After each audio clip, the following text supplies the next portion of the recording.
to do a little demonstration here of the OS selector that I posted yesterday.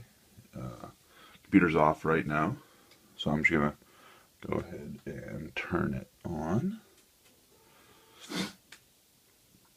Okay.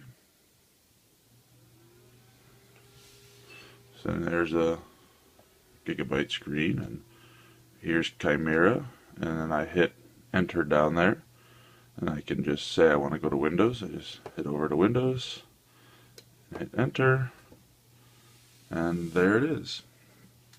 Pretty easy, and that's it. It's booted.